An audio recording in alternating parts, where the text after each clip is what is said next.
అందరికీ శనార్థులు ఉండాలి. మళ్ళా మీ దీవెనార్థులు. ముఖ్యమైన ముచ్చట్లు షానున్నాయి కానీ ముందుగాలైతే నెత్తి గీతలు.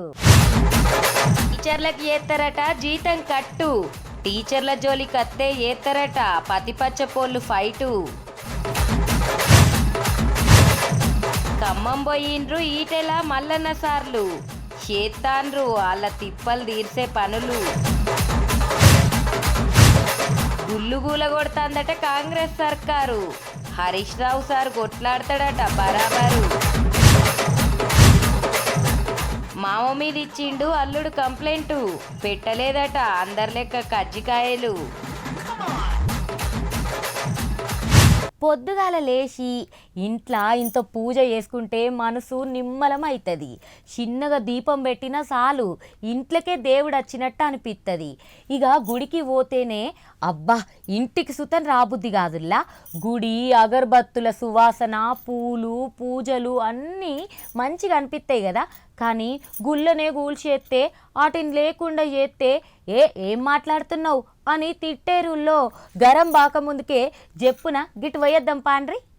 రైట్, తెల్లబడ్డలు వెనక మస్తుంది చూస్తే హరీష్ రావు సార్ లెక్కనే ఉండు కదా. మళ్ళేదో పంచాయతీ ముందట వేసుకున్నట్టే ఉన్నారు. హైదరాబాద్ కోకపేటలో శారదాపీఠం తనకి పోయిండు హరీష్ రావు సారు. ఆడున్న పీఠాధిపతిని కలిసి దండేసి పండ్లిచ్చి మొక్కి అడనక గుడిని మటని తిరిగి చూసిండు, మంచిడు అరుచుకుండు.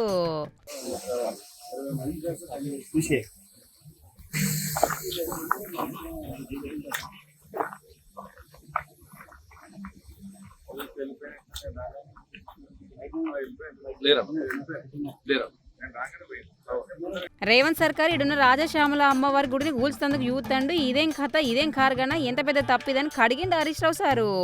వాటర్ వర్క్స్ కట్టేందుకు వీటిని కూల్చుతుందట రేవంత్ సర్కారు. అవి కట్టేందుకు ఈడనే జాగుందా ఇంకేడలేదా, అవసరమై చేతలేరు, కక్షతోటి చేస్తారు, కేసీఆర్ ఆనవాళ్ళు లేకుండా చేస్తాన్న రేవంత్ రెడ్డి ఈ పనులు ముందటేసుకున్నాను అనబట్టే.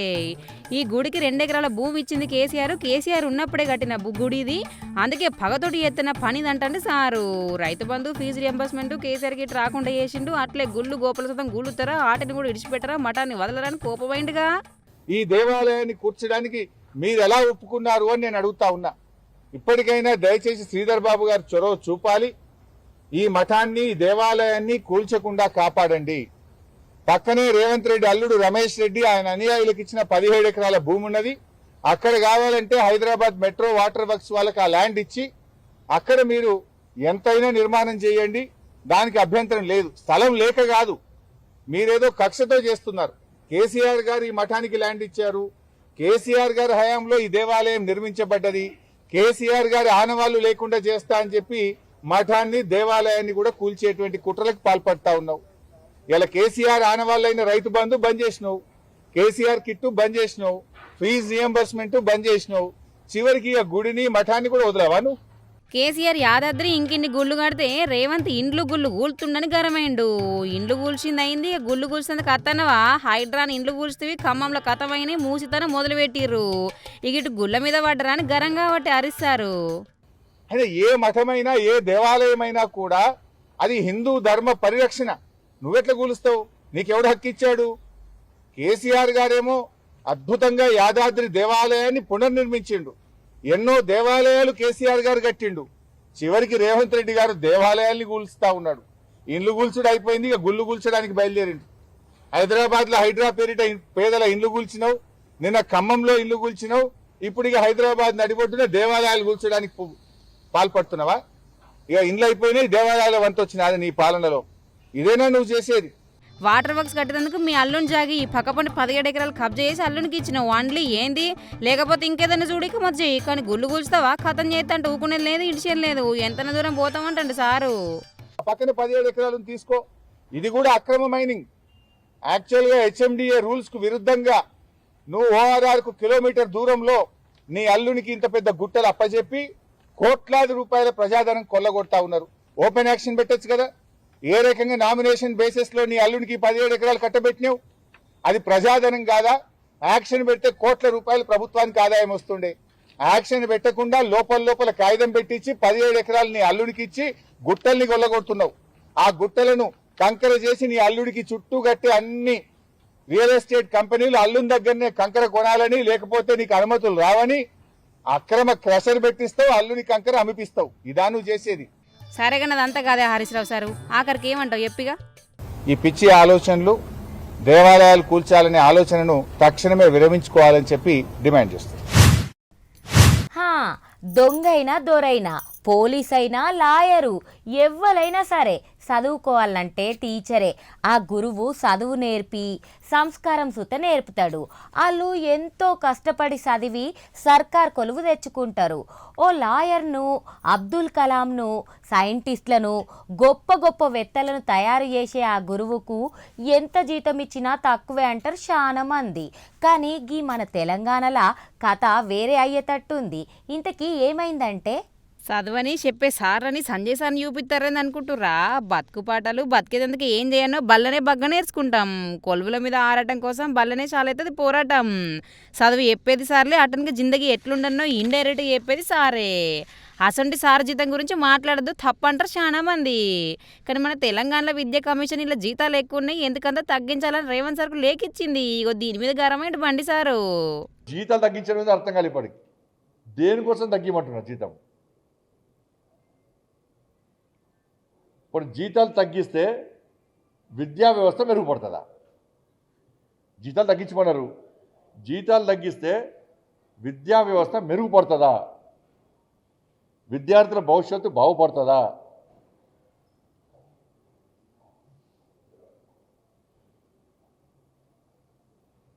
దేని ప్రకారము ఉపాధ్యాయుల జీతాలు తగ్గిమని మీరు వెతికించారు? మీ ఆలోచన ఏంది? ప్రభుత్వం ఆలోచన ఏంది?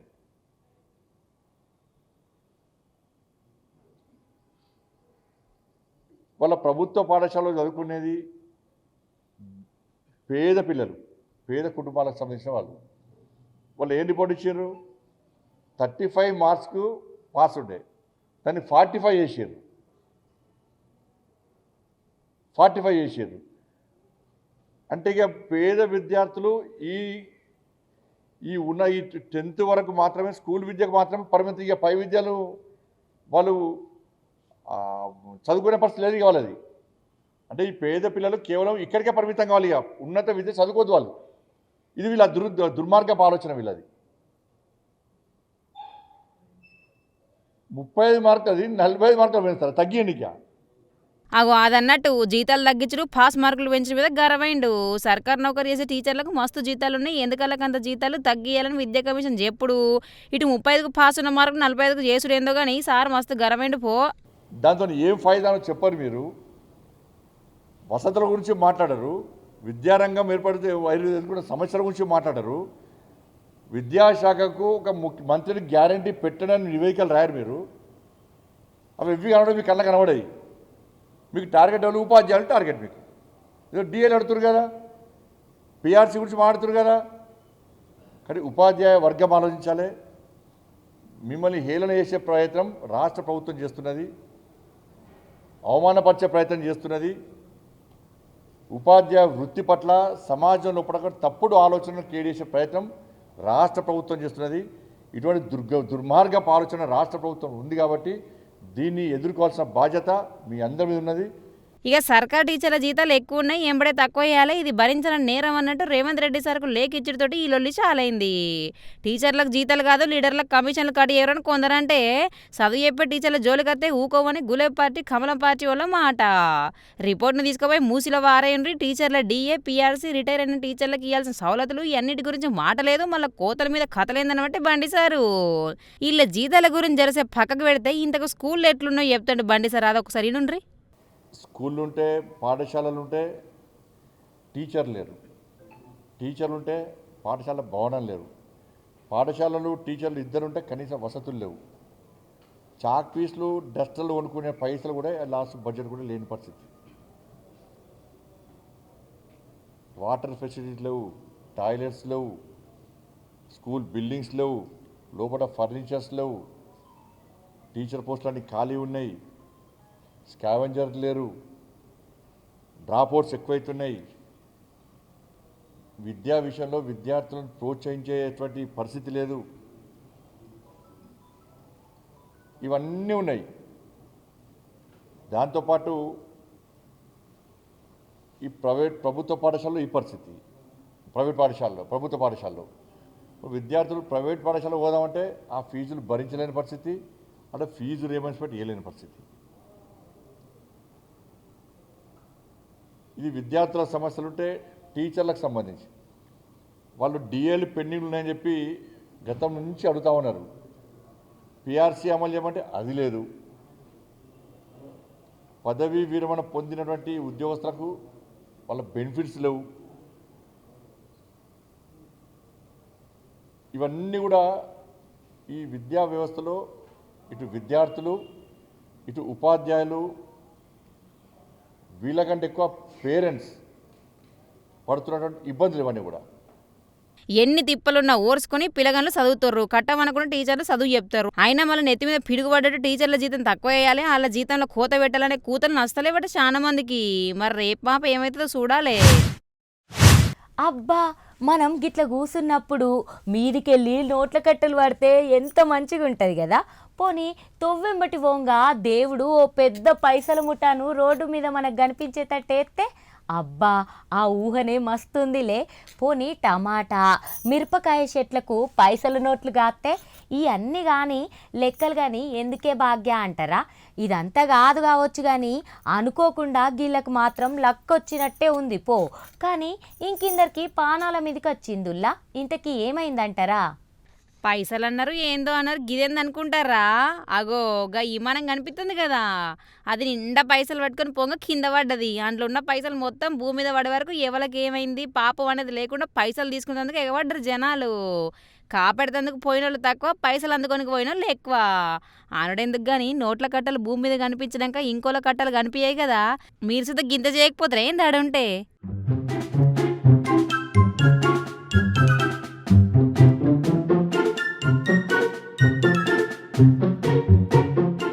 గీ విమానం బొలోవియా రాజధానిలో పాస్తాన నిన్న రాత్రి కింద పడ్డది.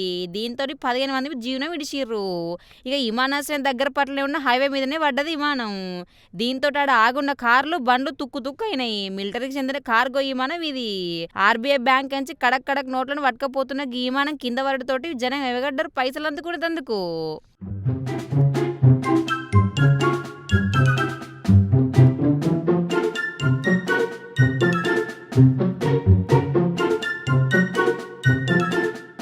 విమానం తుక్కులు, బండ్ల ముక్కులు, కాలిపోయిన బండ్లు ఏడికాడ పడుంటే చనిపోయిన అందరూ రోడ్ల మీద పడున్నారు. 15 మంది చచ్చిపోయారట, 15 బండ్లు కాలిపోయినాయి. ఇంకిందరికి దెబ్బలు తాకితే ఇంకిన్ని బండ్లు జరంతా డ్యామేజ్ అయినాయి.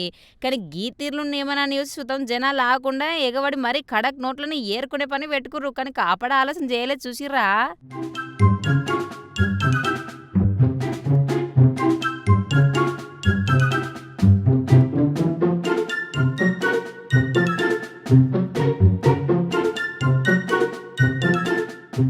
ఆఖరికి పోలీసులు వచ్చి పైసలు ఏరుకునేటోళ్ళని ఆపైతే కొన్ని పైసలు మిగిలినాయి. కానీ ఆడికి అందరు అందుకుని అవతల పడ్డరు. జర గీసొంటి అయితే ముందుగా పానాలు కాపాడే పని పెట్టుకోర్రి, పైసలు వెనకేసుకునే పని కాదనబట్టే పానాలు ఇల్వలు తెచ్చిన వాళ్ళు.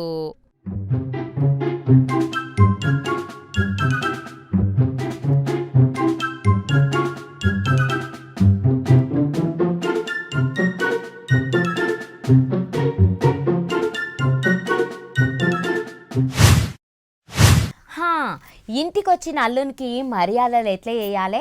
ఆ మర్యాదలకు లోటు ఉండొద్దు. తినేంత తిండి పెట్టాలి, తాగుతా అంటే ఇంత సుక్కబొట్టు సుతం తేవాలి కదా. అయినా తేకపోతే ఏమన్నా మంచిగా ఉంటుందా? పట్టుండ్రి.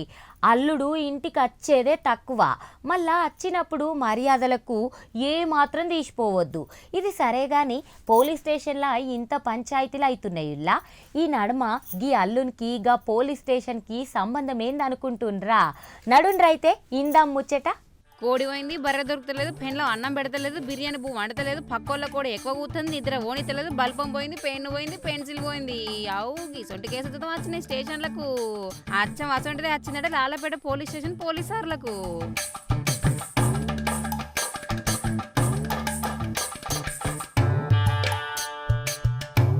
టింగు టింగని ఫోన్ రింగ్ అయితే ఎత్తిన పోలీసులు నోరెళ్ళ పెట్టిర్రు. సారు మా మావన కజ్జికాయలు పెట్టలేదు, మీరు ఎంబడే ఇంటికి రావాలంటే కార్ వేసుకొని సైరన్ లాంచ్ చేసుకుని పోయిర్రు పోలీసు వాళ్ళు. ముందే బిర్యానీ ఉడకలేదని, కోడి కూర వండలేదని మర్డర్లు చేసే దునియాలు ఉన్నాం. ఆయనతో మర్యాద తక్కువైందని గిట్ట లేనిపోంది జరగగిట్ట అని భయంతో పోయిర్రట పోలీసు వాళ్ళు. సుతం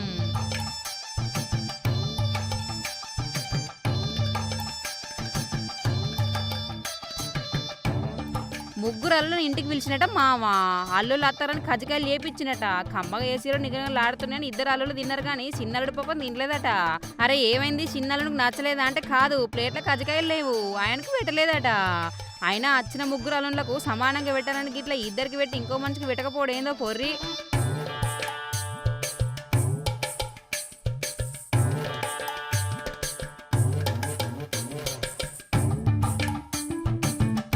నేనేం తక్కువ నాకెందుకు పెట్టలేదు అనుకుంటా ఏమో కానీ లొల్లి పెట్టుకోకుండా చక్కగా పోలీస్ స్టేషన్లకు ఫోన్ కొట్టిండు చిన్నల్లుడు.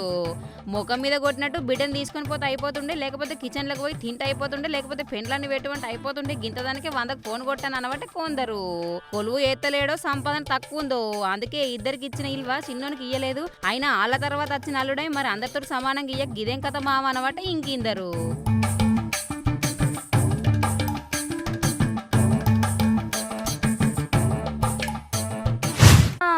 ఖమ్మం జిల్లాల భూదాన్ భూములు పోయినా గా పేదోళ్ళ గురించి మనం ఇప్పటికే చాలా సార్లు మాట్లాడుకున్నాం కదా. కాంగ్రెస్ వాళ్ళు కాదు కానీ పతిపచ్చపోళ్ళున్నా చాలా పార్టీ వాళ్ళు ఆడికే పోతాండ్రు. మొన్న కేటీఆర్ సార్ పోతే ఇవాళ ఈటెల రాజేందర్ సారు, ఎమ్మెల్సీ మల్లన్న సార్లు పోయిండ్రు. మరి ఆ సార్లతోటి ముచ్చట పెడదాం పాండ్రి. వచ్చిండ్రా సారు? ఏది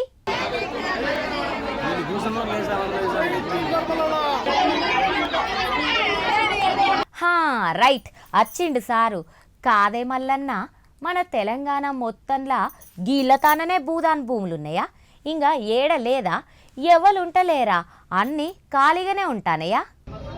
మొత్తం తెలంగాణ రాష్ట్రంలో 1,82,000 ఎకరాల భూములు భూదాన్ భూములు ఉంటే అందులో 65,700 ఎకరాల భూములను వివిధ పార్టీల నాయకులు అగ్రకులాలను కబ్జా పెట్టి బతుకుతున్నారు. ఇప్పుడు అబ్బర కొడుక, మరి గీ రేవంత్ సార్కు ఈ లెక్క తెలియదా ఏమల్లన్నా?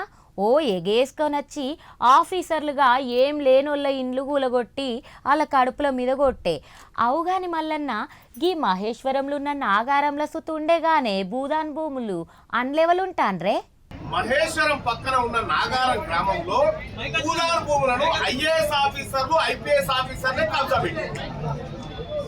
భూదాన్ భూములు పేదవాడు ఇల్లు కట్టుకుంటా అంటేనేమో బుల్డోజర్లు వచ్చినాయి. మరి ఐఏఎస్ ఆఫీసర్లు ఐపీఎస్ ఆఫీసర్లు కబ్జా పెట్టిన కాడికి బుల్డోజర్లు ఎందుకు పోతలేవు అని నేను అడుగుతున్నాను. ఏ గట్లంటవే? వాళ్ళకు పర్మిషన్లు ఉన్నాయి కావచ్చు. ఐఏఎస్ ఐపీఎస్లు అంటే ఏమన్నా ఆల్తుపాల్తోల్లా పర్మిషన్లు తెచ్చుకుండ్రు కావచ్చు. అయ్యో కోపంగాకే కాదు. మరి ఇప్పుడు వీళ్ళు ఉండాలంటే ఎల్లగొట్టకుండా వాళ్ళకు భూదాన్ భూములు ఎట్లిచ్చిండ్రు అని సర్కార్ను ఎవ్వరు అడగకుండా ఏమన్నా చెయ్యరాదంటవా అనే సర్కార్కు? రెగ్యులరైజ్ చేసి వాళ్ళు ఈ భూమిని రెగ్యులరైజ్ చేసి వాళ్ళు. కొత్త పదం చెప్పబడితివి. భూములు రెగ్యులరైజేషన్ అంటే ఏందే? రెగ్యులరైజ్ ఎట్లా చేస్తారు అని అంటే, ఎల్బీ నగర్ ఉందమ్మా హైదరాబాద్ లో. ఎల్బీ నగర్ దగ్గర ఇప్పుడు పోయి చూడండి, కేసీఆర్ నగర్ అని ఒక కాలనీ ఉంది. ఆ కాలనీలో ఇలాగే మీలాగే పేదోళ్ళు పోయి ఇల్లు కట్టుకుంటే అప్పుడున్నటువంటి ప్రభుత్వం జిహెచ్ఎంసీ ఎన్నికల కోసం అక్కడ ఇల్లు కట్టుకున్న వాళ్ళ అందరి భూములను రెగ్యులరైజ్ చేసి వాళ్ళకి పట్టాలు ఇచ్చేసి, ఎన్టీఆర్ నగర్ కూడా అట్లాగే ఇచ్చింది. సో ఈ భూదాన్ నగర్ ఏదైతే ఉందో, వినోబా నగర్ ఏదైతే ఉందో, దీనికి కూడా అదే వర్తిస్తే సరిపోతుంది. ఏ మాటకా మాట. అయితే ఈ ముచ్చటల కేసీఆర్ సార్ను పొగడాల్సిందేనే, లేకపోతే గీళ్ళ లెక్క వాళ్ళందరు సుతం రోడ్డు మీదకి ఎక్కుడవుతుండే కాదే. మరి కలెక్టర్ సుత ఏం పట్టించుకుంటలేరేందే? మరి అలా నౌకర్ దీనికి ఏం పని చేయదంటవా?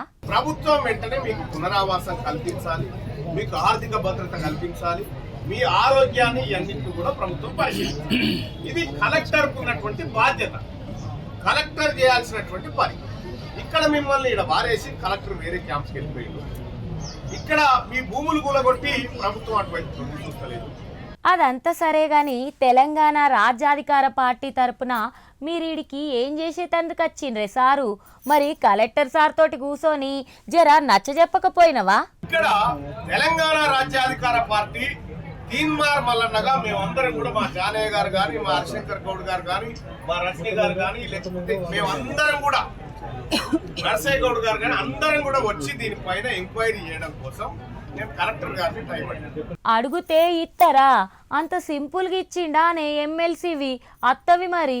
కలెక్టర్ గారిని టైం అడిగితే కలెక్టర్ గారు నేను క్యాంపులో ఉన్నా, నేను అందుబాటులో లేను అని చెప్పారు.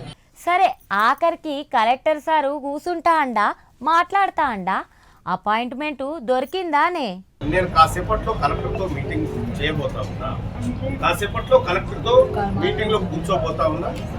నేను పోయి మీరెవరైతే లబ్ధిదారులు ఉన్నారో మీ లబ్ధిదారుల పక్షాన మేము మా నాయకత్వం అంతా కూర్చొని మాట్లాడడానికి సిద్ధమవుతాం. ఇంకా కొన్ని డౌట్లున్నాయి. సరే, కొన్ని ఈటెల సార్ తోటి మాట్లాడదాం. రాజేందర్ సారు నిజంగానే కోర్టు ఖాళీ చేయమన్నదా, లేకపోతే ఇది కాంగ్రెస్ వాళ్ళు చేస్తారా ఏమన్నా? కోర్టు ఎక్కడ ఆర్డర్ ఇవ్వలే. వీళ్ళే కోర్టు మెట్లెక్కి మాకు పట్టాలు ఇవ్వండి, మాకు ఆనాడు 2014లోనే మాకు వాళ్ళు పట్టాలు ఇచ్చిండ్రు, మాకు వీటిని అథెంటిక్గా చేయండి, మా మీద కనికరించమని చెప్పి కోర్టు మెట్లెక్కితే కోర్టు ఏమన్నదంటే చూడమని చెప్పింది. వాళ్ళు ఎంక్వైరీ చేయండి, వాళ్ళ డిమాండ్లు పరిశీలన చేయండి, ఒక వ్యూ తీసుకోమని చెప్తే ఇవాళ సిసిఎల్ఏ ఇవాళ రెవెన్యూ డిపార్ట్మెంట్ కింద ఉండే సిసిఎల్ఏ సుమోటోగా కోర్టు చూడమన్నది. కాబట్టి కోర్టు చూడమన్నది, కానీ కోర్టు 4000 మంది పోలీసు వాళ్ళతోటి ఉదయం 4 గంటలకు లేచి వచ్చి పిల్లా జల్లా చూడకుండా కట్టు బట్టలను కూడా తీసుకొనియకుండా ఇవాళ మీరు గిట్ల కళ్ళ ముందే కూల్చివేయాలని చెప్పి మాత్రం చెప్పలేదు. అయ్యో, కోర్టు చెప్పలేదా అనే? చూసిర్రా, అంటే కాల్సొచ్చినట్టు కూల్సొచ్చిండ్రు అన్నట్టు ఇల్లు కాదే. ఇంతకుముందు మల్లన్న సార్ అండు భూదాన్ భూములు కొన్ని IPS IAS వాళ్ళ తాన ఉన్నాయని. కాదే, అసైన్మెంట్ భూములు ఇనాం భూములు సుతం ఉన్నాయి, అవి బయటకు తీయరా? ఎందుకే? దీని మీద సర్కార్కు మీరేమన్నా ధమ్కీ ఇస్తారా? ఈ దుర్మార్గ ప్రభుత్వం మీకు దమ్ముంటే నేను సవాల్ చేస్తా ఉన్నా, ఎన్ని భూములు అయితే ఇవాళ అసైన్మెంట్ భూములు ఉన్నాయో, ఎన్ని లక్షల ఎకరాలు అయితే ఇవాళ ఇనాం భూములు ఉన్నాయో, ఎన్ని లక్షల ఎకరాలు అయితే భూదాన్ భూములు ఉన్నాయో, ఇలా ఎవరి చేతిలో ఉన్నాయి లెక్క తీయగలిగే దమ్ము ధైర్యం నీకుందా అని చెప్పి అడుగుతా ఉన్నా. మీరు పెద్దవాళ్ళు కట్టుకున్న విల్లాల జోలికి పోరు, పెద్దవాళ్ళు కట్టుకున్న ఫామ్ హౌస్ జోలికి పోరు, పెద్దవాళ్ళు కట్టుకున్న ఫంక్షన్ హాల్ జోలికి పోరు. మీకు కనపడేదల్లా పేదవాళ్ళు కట్టుకునేటువంటి 60 గజాల 100 గజాల ఇళ్ళ జోలికి మాత్రమే పోయే దమ్ముని తప్పుకోవట్లేదు. నేను అడుగుతా ఉన్నా ముఖ్యమంత్రి గారిని, ఇక్కడ వెలుగు మట్టలో ఉండేటువంటి ఆటో నడుపుకునే వాళ్ళు, ఇళ్లలో పనిచేసుకునే వాళ్ళ మీద 4000 మంది పోలీసులతో ఇలా ఇంత దౌర్జన్యం చేయాల్సిన అక్కర ఉన్నదా?